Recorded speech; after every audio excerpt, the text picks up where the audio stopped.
हमने तो औपचारिक रूप से लेटर 14 एंकर्स के लिए निकाला और हमने बैन शब्द का इस्तेमाल नहीं किया, हमने बहिष्कार किया। मीडिया में पत्रकार बनने की प्राथमिक योग्यता सिखाई जाती है कि पत्रकार स्थायी विपक्ष है। कांग्रेस तो कभी सत्ता में रहेगी, कभी विपक्ष में रहेगी, भाजपा कभी सत्ता में रहेगी, कभी विपक्ष में रहेगी। 2014 से पहले विपक्ष का माई बाप मीडिया होता था और 2014 के बाद मीडिया का माई बाप सत्ता हो गई है। 2014 के बाद उन लोगों ने प्रश्न पूछने बंद कर दिए थे। उन्होंने सत्ता से प्रश्न पूछने बंद करके विपक्ष से प्रश्न पूछने शुरू कर दिए। रिपब्लिक का तो पूर्णतः बहिष्कार पहले से है। पूर्णतः बहिष्कार पहले से है। जैसे एनडीटीवी का उन्होंने किया, इसी तरीके से आपने रिपब्लिक हमारा वो पहले से चल रहा है, क्योंकि उसका एजेंडा ही पूरा एकदम स्पष्ट है। नेशन वांट टू नो के नाम पर वो आदमी शुद्ध जहर फैलाता है। जो एंकर पब्लिक शो नहीं, जो पब्लिक शो नहीं करते हैं, जो एंकर, वो एंकर हमारी तरफ से उनको हाथ जोड़ करके बहिष्कार है कि हम आपके नाम पर कोई बाइट भी नहीं देंगे, आपके शो में भी नहीं आएंगे, आपको कोई इंटरव्यू भी नहीं देंगे, चाहे सुशांत हो, चाहे अमन हो, चाहे क्या नाम और एंकर्स हों, जो चाहे वो सुधीर चौधरी हो, हम उनको इंटरव्यू भी नहीं देंगे। इसलिए उसका नाम, उन लोगों का नाम उस लिस्ट में। पता नहीं आप कैसे कह गए, आप जैसे वरिष्ठ आदमी को नहीं कहना चाहिए। मालिक कभी भी चैनल का एडिटोरियल तय नहीं करता, और दुर्भाग्य हो गया है अगर मालिक एडिटोरियल तय करने लगे जिस चैनल का भी, उस चैनल का तो आपको भी बहिष्कार कर देना चाहिए। लोगों ने इस फैसले को लिया, उन्हीं में से एक हमारे साथ हैं। सर, ये फैसला क्यों लिया गया? क्या इसकी ज़रूरत थी? क्यों नहीं लेना चाहिए ये आप बताएंगे? अगर इसकी ज़रूरत, इससे तो लोकतंत्र कमज़ोर होगा, इसलिए नहीं लेना चाहिए। ये तो बहुत सिंपल क्लियर है सर। अगर इसकी ज़रूरत नहीं पड़ती हमें, तो आप जैसे लोग भी नहीं आते। आज की डेट में आप लोगों का चैनल, ईश्वर करे, बहुत फल फूल रहा है, लोग, जनता आप पर विश्वास कर रही है। क्यों? क्योंकि उनकी डिबेट एक तरफा हो रही है, इसलिए कि वो विपक्ष से प्रश्न पूछते हैं।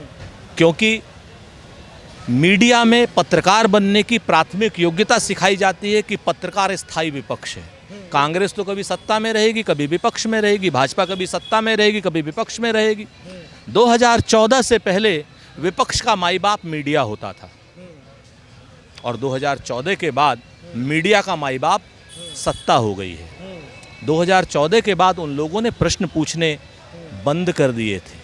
उन्होंने सत्ता से प्रश्न पूछने बंद करके विपक्ष से प्रश्न पूछने शुरू कर दिए। ये तो सर आपका एक तर्क हो सकता है, लेकिन हमने भी देखा है वाया सोशल मीडिया प्लेटफॉर्म्स या वाया टेलीविज़न्स, बहुत सारे ऐसे चैनल्स हैं। आप एक चैनल्स का नाम ले सकते हैं। कई एंकर्स को तो आपने भी छोड़ा है, और टेलीविज़न उन 14 एंकर्स से नहीं बना है, बहुत सारे एंकर्स से बना है। तो वो अगर सवाल पूछ रहे थे तभी तो आप उनके पास आ रहे हैं अभी भी। फिर से मैं कहता हूँ, हमारा तो प्रश्न बिल्कुल सापेक्ष है। हमने तो उन्हीं लोगों को छोड़ा ना जो सत्ता पक्ष से सवाल नहीं कर रहे थे। हमने तो उन्हीं लोगों को छोड़ा ना जो सत्ता पक्ष की चाटुकारिता कर रहे थे। आप टारगेट कर रहे थे लोगों को? हम अगर टारगेट कर रहे हो, हम तो टारगेट हो रहे थे। हम तो विक्टिम हैं। हमें तो मारा जा रहा था, पिछले 9 साल से लगातार मारा जा रहा था। आप हमको बताइए कि ये मीडिया ने कभी कोई प्रश्न उठाया जब रवीश का भारतीय जनता पार्टी ने बहिष्कार किया? जब मीडिया ने पे एनडीटीवी का बहिष्कार भारतीय जनता पार्टी ने ऑफिशियल लेटर पे किया था, आप में से किसी ने कोई, वो गलत था या सही था? मिनट सुनिए ना आप फिर वही बीच में फिर से वही आ जाती है बात। सवाल अगर करिए तो पूरा जवाब लीजिए, ठीक है ना? एनडीटीवी का जब बहिष्कार किया गया था तब किसी ने प्रश्न नहीं उठाया। अभी पिछले 1 महीने से एबीपी के बड़े मशहूर एंकर हैं संदीप चौधरी, भारतीय जनता पार्टी ने उनके 7 बजे के शो का बहिष्कार कर रखा है। उनके पास कोई सवाल नहीं जा रहा भाजपा के पास। हमारे पास चूंकि हम विक्टिम हैं, हम प्रतिपक्ष में हैं, हमारे पास ताकत नहीं है, और जिसकी बात उठानी चाहिए वो मीडिया के वो एंकर्स नहीं उठा रहे हैं, उसकी जगह वो हिंदू मुसलमान, इन 14 एंकर्स का अगर आप पिछले 9 साल का रिकॉर्ड उठाइए, 80% डिबेट इन्होंने सांप्रदायिक विभाजन पर की है। 80% डिबेट, 10% डिबेट इन्होंने भारत पाकिस्तान पे कही है, और बाकी डिबेट हिंदू मुसलमान पर करी है। आप इनके अमन चोपड़ा जैसे जहरीले एंकरों का मैं नाम लेकर के कहता हूं, आप इनके शो का नाम उठाइए, आपको समझ में आ जाएगा। इनका तो बहुत पहले बहिष्कार कर देना चाहिए था। देर हो गई। हाँ, निश्चित तौर पर बहुत देर हो गई। आप ही ने जो चीज़ पूछी मैं उसी से पूछना चाहता हूँ। देखिए, औपचारिक रूप से कोई लेटर तो जारी नहीं हुआ संदीप चौधरी जी के लिए भी, एनडीटीवी के लिए भी। औपचारिक लेटर संदीप चौधरी के लिए हुआ नहीं हुआ मैंने नहीं देखा। एनडीटीवी का औपचारिक लेटर आपको चाहिए तो मैं दे देता हूँ। तो वो गलत था, सही था? देखिए फिर से बहुत स्पष्ट जान लीजिए, हमने तो औपचारिक रूप से लेटर 14 एंकर्स के लिए निकाला और हमने बैन शब्द का इस्तेमाल नहीं किया, हमने बहिष्कार किया है। और बैन में और बहिष्कार में आप लोग डिबेट करिए, हम नहीं आएंगे। हम आपके सांप्रदायिक एजेंडे का हिस्सा नहीं बनेंगे, हम आपके विभाजनकारी एजेंडे का हिस्सा नहीं बनेंगे, हम आपके हिंदू मुसलमान के एजेंडे का हिस्सा नहीं बनेंगे। आप डिबेट करिए, आप सांप्रदायिक विभाजन करने के सत्ता पक्ष के दबाव में मजबूर हैं, आप करिए, हम आपका हिस्सा नहीं बनने। हमने तो यही हाथ जोड़ करके कहा, हमने बैन थोड़ी किया, हमने तो बहिष्कार किया। लेकिन एनडीटीवी को तो बैन किया उन लोगों ने, सरकारी एड बैन किए, उनके लेटर लिख करके बैन किया। और सत्ता पक्ष का बैन करना लोकतंत्र की हत्या होती है। हम तो बहिष्कार कर रहे हैं, हमने तो चुपचाप। लेकिन ये अपने आप में बड़ी विडंबना नहीं है सर कि रिपब्लिक के जो मालिक हैं वो अर्नब गोस्वामी हैं, एडिटर इन चीफ भी उनके हैं, आप उनको बाइकआउट कर रहे हैं और उनके चैनल के बाकी किसी एंकर का उस लिस्ट में नाम नहीं है, तो ये क्या मतलब हुआ? इसी तरीके से नविका कुमार जो हैं वो एडिटर इन चीफ है टाइम्स नाउ ऑफ भारत की, और सुशांत जी तो कोई जो शो करते हैं अपना, उसके अंदर तो मोस्टली पैनलिस्ट को बुलाते भी नहीं हैं, तो इन लोगों के नाम क्यों आपने ऐड किए हैं? उसके पीछे कारण बता देता हूँ। पहली चीज़ तो रिपब्लिक का तो पूर्णतः बहिष्कार पहले से है। ठीक है, पूर्णतः बहिष्कार पहले से है। जैसे एनडीटीवी का उन्होंने किया, इसी तरीके से आपने रिपब्लिक हमारा वो पहले से चल रहा है, क्योंकि उसका एजेंडा ही पूरा एकदम स्पष्ट है। नेशन वांट टू नो के नाम पर वो आदमी शुद्ध जहर फैलाता है। दूसरी बात, आपने जैसे कही बाकी एंकरों का नाम लिया, मैं नाम नहीं लूँगा।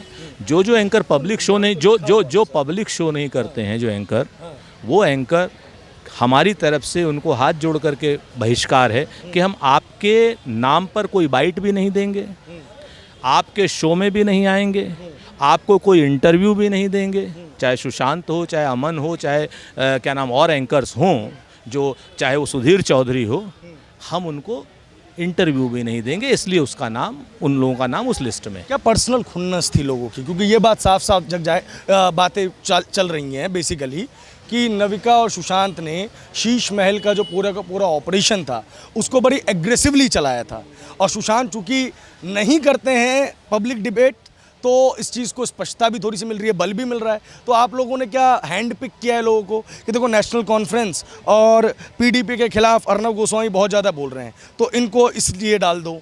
शीश महल वगैरह के बारे में बहुत ज़्यादा बात जो है सुशांत और नविका ने कर दी, तो इसलिए इस लिस्ट में इनका नाम डाल दो। दो चीज़ें बड़ी स्पष्ट हैं। हमारा व्यक्तिगत न कोई दुराग्रह है, न कोई पूर्वाग्रह है।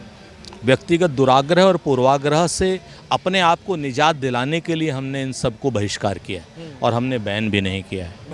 बहिष्कार किया है, हमने बैन भी नहीं किया है। और रही बात, आप जिन जिन एंकरों के नाम ले रहे हैं, बहुत स्पष्ट रूप से मैं आपसे विनती करूंगा कि 2014 के बाद आप इनकी सारी डिबेट उठाइए।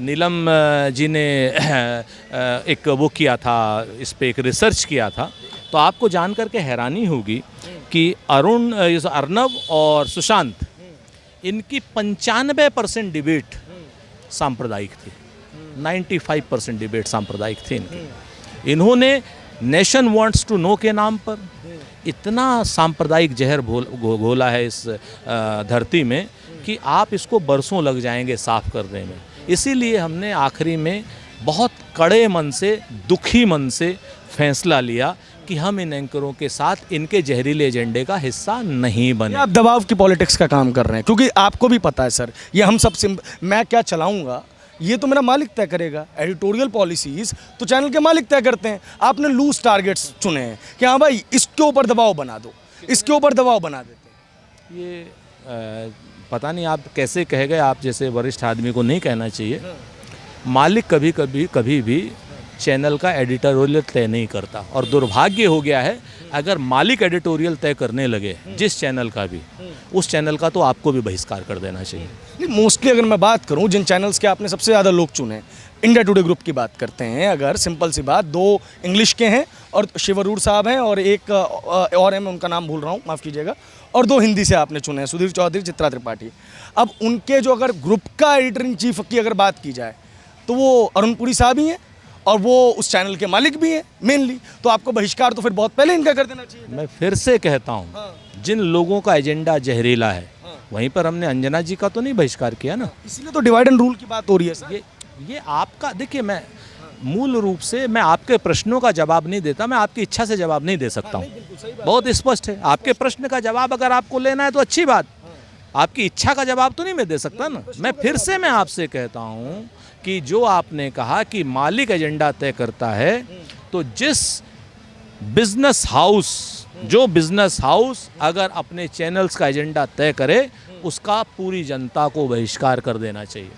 बहुत साफ सी बात है, बहिष्कार तो उसका बिल्कुल पूरी तरीके से हो जाना है। जो भी मालिक अपने एडिटर को एजेंडा सेट करके भेजे, उसका पूर्ण बहिष्कार होना चाहिए। लेकिन हमें जो लगता है, अभी ये पहला स्टेज है, हमें लगता है कि अगर कहीं कोई ऐसी और कोई भी बात आएगी तो निश्चित तौर पर हम उसको एक प्रश्न और मैं लूँगा, चूँकि आपका कहा एक सिर्फ लास्ट प्रश्न लूँगा। इतनी पुरानी पार्टी है, आप लोगों ने डेमोक्रेसी को नर्चर होते हुए देखा है। मतलब अगर कहा जाए तो जो हमारा लोकतंत्र जवान हुआ है, वो हमने देखा। इस देश ने एक पॉलिसी अपनाई थी जब उस देश की बहुत बड़ी जो यूरोपियन कंट्रीज़ थी, विश्व की जो सो कॉल्ड बहुत समृद्ध देश थे, जिन्होंने औरतों को वोटिंग के राइट्स नहीं दिए थे, और तब हमारे देश ने वोटिंग के राइट्स दिए थे, और तब लोगों द्वारा हमारा मजाक बनाया गया था। लेकिन आज हमने देखा कि G20 के वक्त में हम मदर ऑफ डेमोक्रेसी रहे, इस नाम को बड़ा प्रचारित किया गया। वहाँ पे ये ग्रैंड ओल्डेस्ट पार्टी और उससे जुड़े हुए लोग इस तरीके का कदम उठा के क्यों डेमोक्रेसी को तार तार करना चाह रहे हैं? ये आपका मानना हो सकता है। हमें तो लग रहा है कि इस तरीके का कदम उठा करके हम डेमोक्रेसी को बचाने का काम कर रहे हैं, क्योंकि जिस तरीके से सांप्रदायिकता का जहर बोया जा रहा है, वर्ग विभेद किया जा रहा है, हिंदू मुसलमान की बात सीधे सीधे सुधीर चौधरी जैसा नाकारा और निर्लज्ज एंकर कर रहा है, झूठ फैला रहा है सारथी योजना के बारे में कि सिर्फ उसमें मुसलमानों को 50% की वो दी गई है, जबकि उसमें अल्पसंख्यक में क्या सिख नहीं आते, अल्पसंख्यक में क्या बौद्ध नहीं आते, अल्पसंख्यक में क्या ईसाई नहीं आते, सबके लिए 50% और दलित भाइयों के लिए 75% की छूट है उसमें। वो और आधा सच बोल करके नहीं, जरा सा सच बोल के अल्पसंख्यक सिर्फ मुसलमान बता दे रहा है। ऐसे आदमियों को तो सच बात है कि देशद्रोह की धाराओं में जेल में होना चाहिए। हमने तो उनका सिर्फ बहिष्कार करके लोकतंत्र को बचाने का प्रयास किया है। इन बातों से लोकतंत्र बचेगा, लोकतंत्र खत्म नहीं होगा। बहुत बहुत शुक्रिया, बहुत बहुत धन्यवाद आपका।